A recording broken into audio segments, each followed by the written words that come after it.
젠슨 황 엔비디아 CEO는 2025년 1월 대만 TSMC를 방문한 후 중국과 일본을 순방했습니다.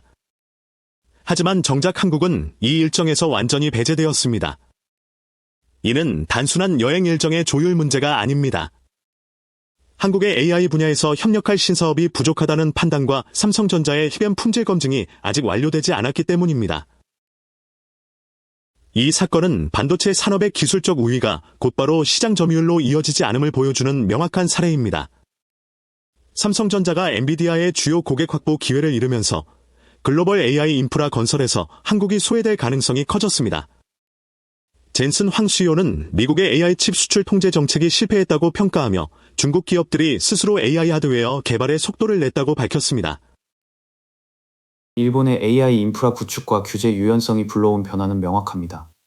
일본 정부는 2030년까지 91조 원을 투입해 AI와 자율주행 산업을 지원하며 자율 규제를 통해 산업 생태계를 활성화하고 있습니다. 오픈 AI는 2024년 4월 일본 도쿄에 아시아 최초 거점을 설립했습니다. 미국에서 개발을 시작한 후 첫 해외 시장으로 도쿄를 선택했습니다. 소프트뱅크 회장 손정은 2024년 11월 13일 도쿄에서 열린 엔비디아 AI 서밋 재팬에서 일본을 AI로 리셋하겠다고 발표했습니다. 이는 일본의 AI 산업 진출 의지를 명확히 한 것입니다. 이는 한국이 지난 2023년부터 추진한 AI 국가 전략에도 불구하고 실제 기업의 의사결정에는 영향을 주지 못했다는 것을 보여줍니다.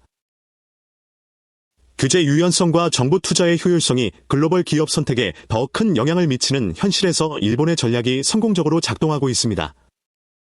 엔비디아는 중국 시장에서 H20 등의 저사양 칩만 판매할 수 있으며 미국의 수출 통제로 인해 시장 점유율이 4년 전 95%에서 현재 50%로 감소했습니다.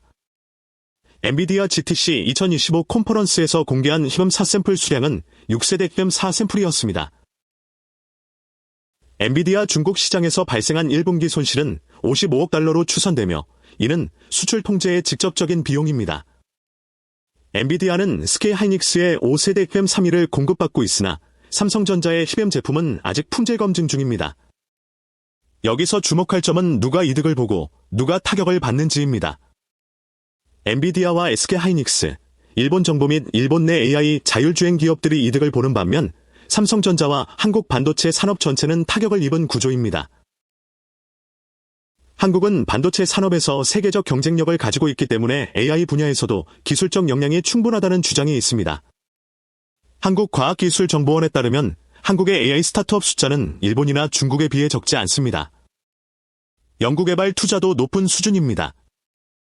그러나 이 반론은 실제 기업의 의사결정에 영향을 주지 못하는 한계가 있으며 삼성전자의 힙음 품질 검증이 2025년 말까지 완료되지 않을 경우 엔비디아의 공급망에서 완전히 배제될 수 있습니다. 한국 정부가 삼성전자의 힙음 검증을 위한 국책 지원을 늦추거나 기술적 결함이 발견되면 글로벌 고객 신뢰가 붕괴될 수 있습니다. 이는 기술적 불신으로 인한 기회 상실뿐 아니라 산업 생태계 전체 관련 위기를 의미합니다. 미국의 수출 통제 정책이 오히려 중국의 AI 기술 자립을 촉진한다는 점도 고려해야 할 리스크입니다. 젠슨 황 CEO는 미국 정책 실패를 지적했지만 이는 중국 시장에서의 손실이 한국으로 전가될 가능성을 시사합니다. 향후 공급망 전망과 글로벌 경쟁 구도 변화를 살펴보면 6개월 내 엔비디아는 SK 하이닉스의 5세대 힙음 3를 중심으로 공급망을 확대할 전망입니다. 삼성전자의 힙음 품질 검증이 완료되지 않을 경우 엔비디아의 장기 공급 계약에서 제외될 가능성이 높습니다. 동시에 일본은 2030년까지 91조 원을 투입하는 AI 인프라 프로젝트를 가속화하며 글로벌 AI 기업들의 입지 기반이 됩니다. 이는 단순한 투자 규모를 넘어 산업 구조 자체의 변화를 의미합니다. 삼성전자의 힙음 품질 검증 미완료가 엔비디아의 글로벌 공급망 결정에 직접적인 영향을 준 사례에서 알 수 있듯 기술적 완성도가 핵심입니다. 한국의 AI 산업 성장보다 일본의 규제 유연성과 정부 투자 효율성이 글로벌 기업 선택에 더 큰 영향을 미친 현실이 드러났습니다. 결국 문제는 수익성입니다. 아무리 좋은 기술이라도 비즈니스 모델과 신뢰 기반이 없으면 지속되기 어렵다는 점을 다시 한번 확인하게 됩니다.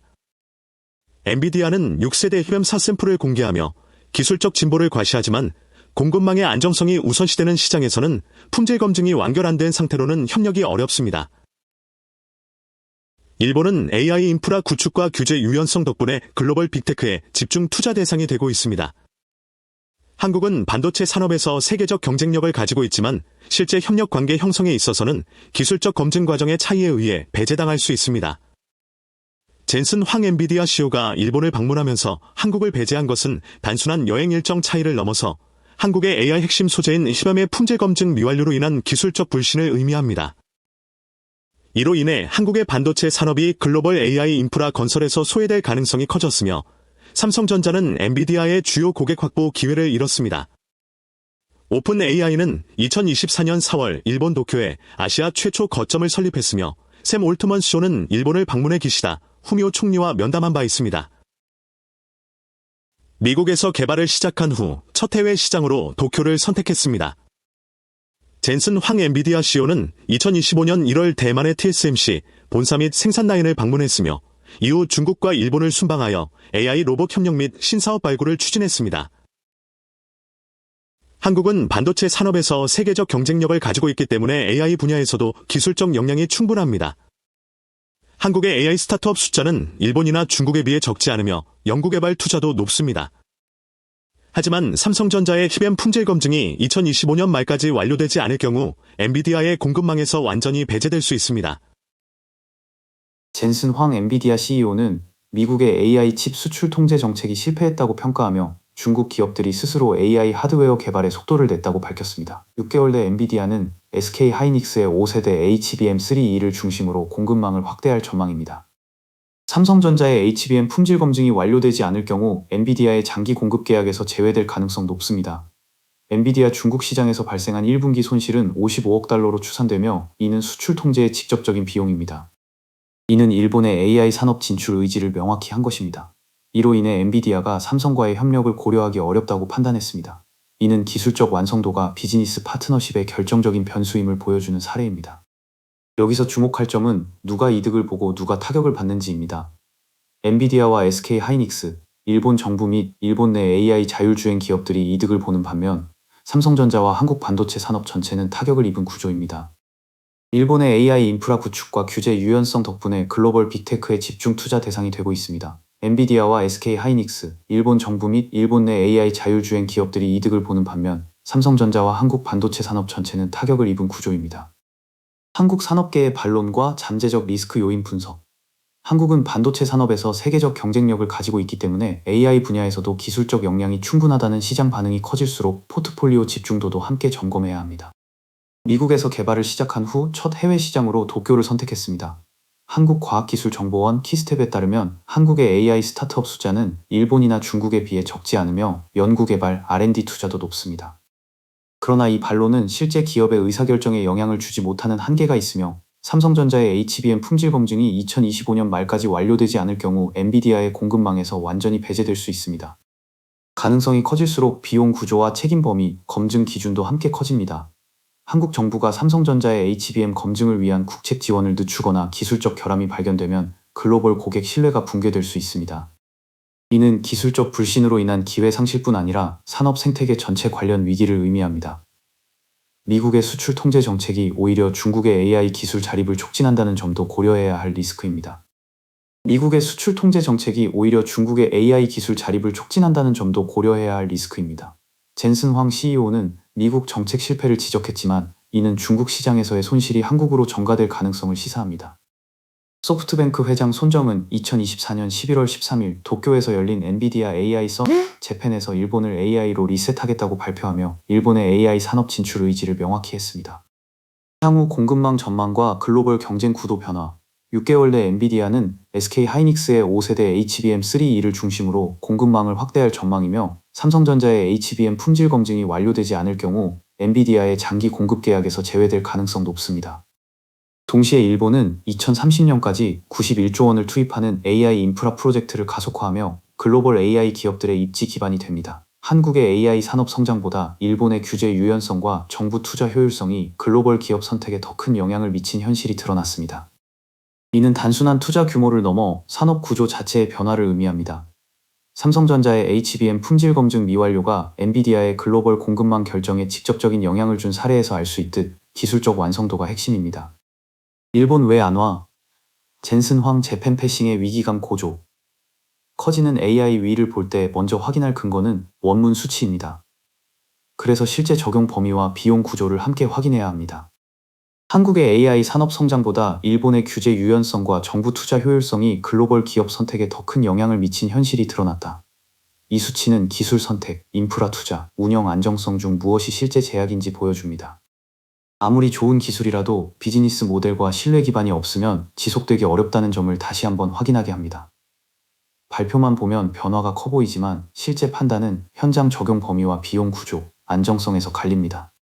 엔비디아는 6세대 HBM4 샘플을 공개하며 기술적 진보를 과시하지만 공급망의 안정성이 우선시되는 시장에서는 품질 검증이 완결 안 된 상태로는 협력이 어렵습니다. 후반부에서는 어떤 주체가 혜택을 받고 어떤 리스크가 남는지 나누어 봅니다. 같은 뉴스 안에서도 해석은 달라질 수 있습니다. 겉으로 보이는 숫자보다 반복될 운영 조건이 중요합니다. 일본은 AI 인프라 구축과 규제 유연성 덕분에 글로벌 빅테크의 집중 투자 대상이 되고 있습니다. 한국은 반도체 산업에서 세계적 경쟁력을 가지고 있지만 실제 협력 관계 형성에 있어서는 기술적 검증 과정의 차이에 의해 배제당할 수 있습니다. 이 흐름은 테마 투자와 분산 효과를 동시에 비교하게 만듭니다. 젠슨 황 엔비디아 CEO가 일본을 방문하면서 한국을 배제한 것은 단순한 여행 일정 차이를 넘어서 한국의 AI 핵심 소재인 HBM의 품질 검증 미완료로 인한 그래서 실제 적용 범위와 비용 구조를 함께 확인해야 합니다. 이로 인해 한국의 반도체 산업이 글로벌 AI 인프라 건설에서 소외될 가능성이 커졌으며 삼성전자는 엔비디아의 주요 고객 확보 기회를 잃었습니다. 오픈 AI는 2024년 4월 일본 도쿄에 아시아 최초 거점을 설립했으며 샘 올트먼 CEO는 일본을 방문해 기시다 후미오 총리와 면담한 바 있습니다. 시장 반응이 커질수록 포트폴리오 집중도도 함께 점검해야 합니다. 결론은 일본 왜 안 와? 젠슨 황 재팬 패싱의 위기감 고조 커지는 AI의 다음 지표를 확인하는 것입니다. 초기 기대가 실제 성과로 이어지는지 보려면 숫자, 현장 반응, 남은 리스크를 분리해서 봐야 합니다. 이 세 가지가 함께 움직이는지 확인해야 합니다.